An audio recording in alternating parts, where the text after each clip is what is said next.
मेरी बेगम मेरी माँ को परफ्यूम चोर कह रही है, मेरी सास मेरे बाप को कह रही है कि जूते जितनी औकात है। मेरा जो ब्रदर इन लॉ है वो कह रहा है ओए पंगा पड़ गया, नहीद आ रही है। तो उसको कंट्रोल किया था, वरना मैं इसकी जुबान इसके हलक से खींच लेता जब इसने कहा था ना नहीद आ रही है घर। तेरी क्लास फेलो नहीं है, मेरी माँ है। अस्सलाम वालेकुम, मैं हमारी अली, आप देख रहे हैं मेरा चैनल। अब चीज़ें खुलना शुरू हो चुकी हैं कि किस वजह से ये तलाक हो रही है, किस वजह से मामला इस हद तक हॉरेबल हैं, किस वजह से जो है वो तकलीफ दह सिचुएशन है।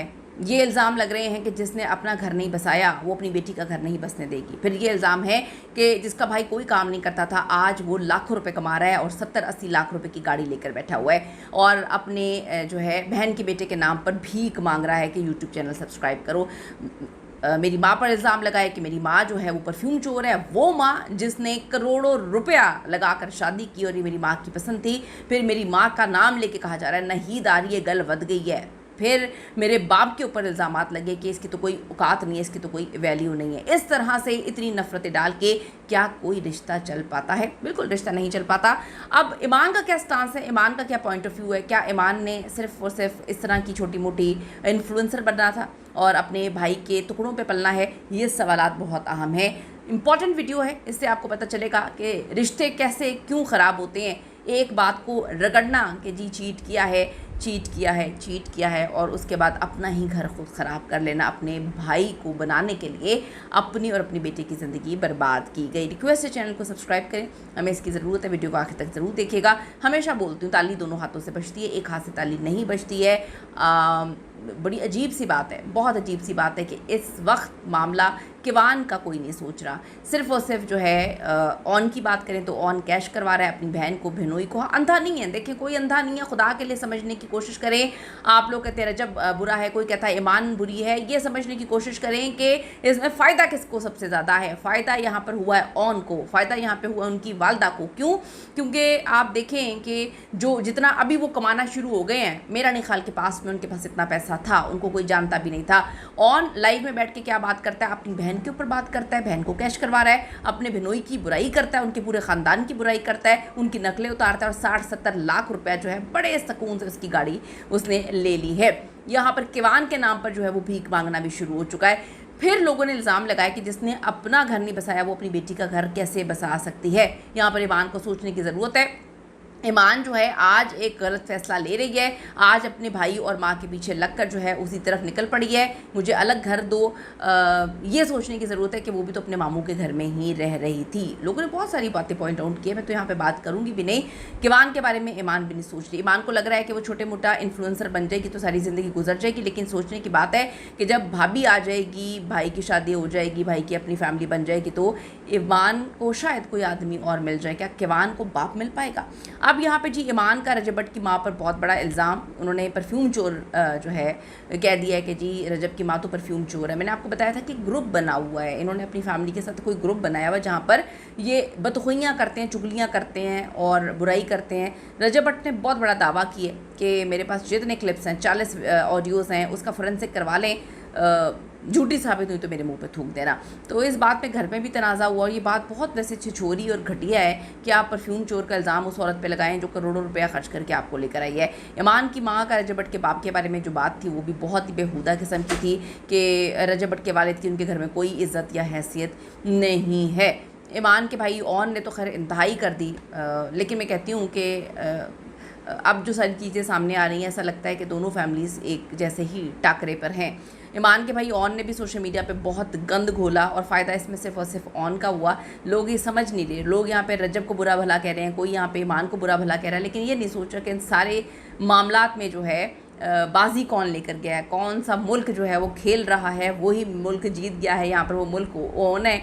ऑन ने जो है 70-80 लाख रुपए की गाड़ी ख़रीद ली, अपना बैंक बैलेंस बना लिया और किवान के नाम पर भीख मांगना शुरू कर दी है। उसके बाद आप देखें टिकटॉक लाइव में अपने बहन और बहनोई को कैश करवाते हुए लाखों रुपये, 10-12-15 लाख रुपए कमाना शुरू कर दिया है। तो अब ये बात बोलना नहीद आ रही है, गल बद गई है, ये कितनी घटिया बात है। सही बात है, आपको इज्जत तो करनी चाहिए ना।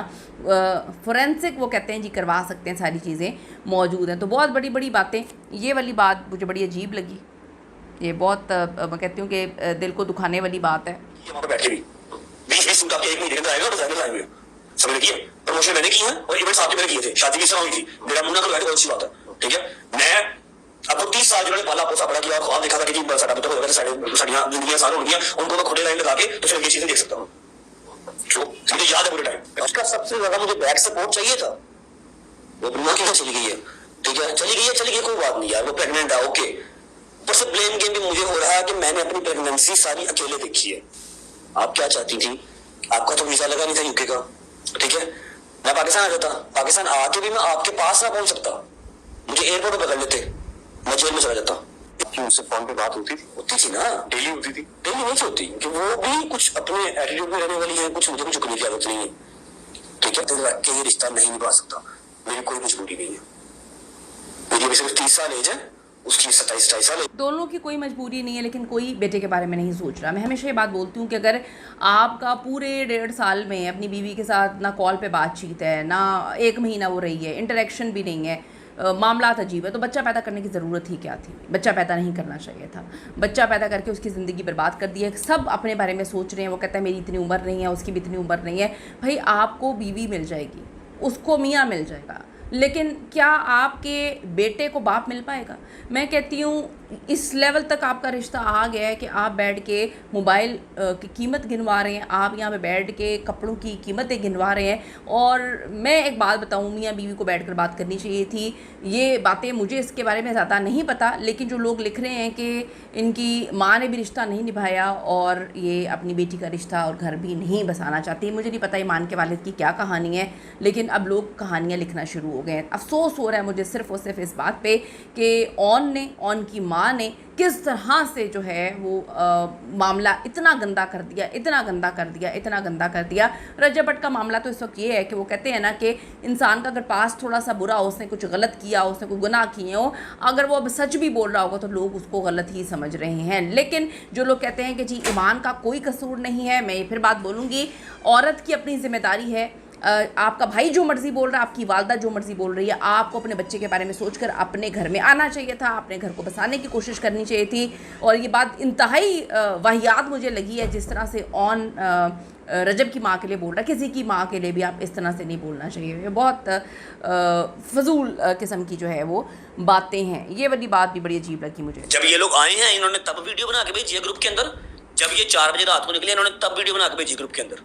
मेरे पास इसके भी एविडेंसेस हैं, एडिटर्स को दिया है कि देख लो ईमान आई थी, रही नहीं। इनके लिए सिर्फ सोशल मीडिया पे जिंदगी रह गई थी। कहते आप हमें हो ना परवरिश, अपने बहनोई को बलात्कारी कह रहे हो, अपने बहनोई के दोस्तों को बलात्कारी कह रहे हो, ये कहाँ की परवरिश है ब्रो, जो आपकी टिकटॉक लाइव के ऊपर नजर आती है और इनबॉक्स में जाके आप भूल जाते हो कि आप मेरे क्या लगते हो। मेरा एक रिस्पेक्ट है आपके लिए। मैं खैर, दूसरी बात थी कराची के बाद, जिस दिन इन्होंने ये वो वीडियोस वगैरह भेजी ना, मैंने टिकटॉक के ऊपर एक वीडियो देखी, फिर चल रहा है कि रजब भट्ट ने ईमान को घर पे नहीं रखा। मैं कहा यार ये कौन था? रात के 4 बजे तो घर के बाहर कोई फैन नहीं था खड़ा, ये किसने वीडियो बनाई है? ईमान अपने घर वापस जा रही है। 3 दिन के बाद वही लड़की जिसने आपको सबूत भेजे, मेरे पास सबूत आए। भाई जितना वो सबूत की कहानियाँ सुना रहे हैं, इसका मतलब है कुछ ना कुछ तो उसके पास है। रजब ने एक पॉडकास्ट में ये गुफ्तगू की है कि शादी को मज़ीद जारी नहीं रखने के हक़ में मेज़बान रेहान तारी के साथ उन्होंने बात की और बचाने की कहते हैं कोशिश की है, लेकिन अब लगता है ये रिश्ता नहीं चल सकेगा। उनका कहना है कि मुसलसल तनाज़ात, इख्तलाफात ज़िंदगी को बर्बाद कर रहे हैं। सोशल मीडिया पे जो है ज़्यादातर लोग जो हैं ईमान फ़ातिमा के साथ हमदर्दी का मुज़ाहरा कर रहे हैं। उनका कहना है कि एक औरत के लिए ऐसे हालात पैदा कर दिए गए। दूसरी जानिब कुछ अफराद जो है रजब भट्ट का साथ दे रहे हैं, उनके रवैये पे सवालात उठा रहे हैं, लेकिन जिस पर सवाल उठाना चाहिए उस पर कोई उठा नहीं रहा। कोई ये नहीं देख रहा कि सब में फ़ायदा किसका हुआ। अकल अगर आपके पास है, ईमान के पास अगर अकल है, अभी भी वक्त नहीं जो है वो गुज़रा, ईमान के पास अगर अकल है, रजब के पास अगर अकल है, तो खुदा के लिए बैठ के दोनों बात करें और देखें इसमें फ़ायदा किसका हुआ है। जिसका फ़ायदा हुआ है यकीन करें उसका फ़ायदा ना होने दें। उसने अपनी ज़िंदगी में आगे बस जाना है।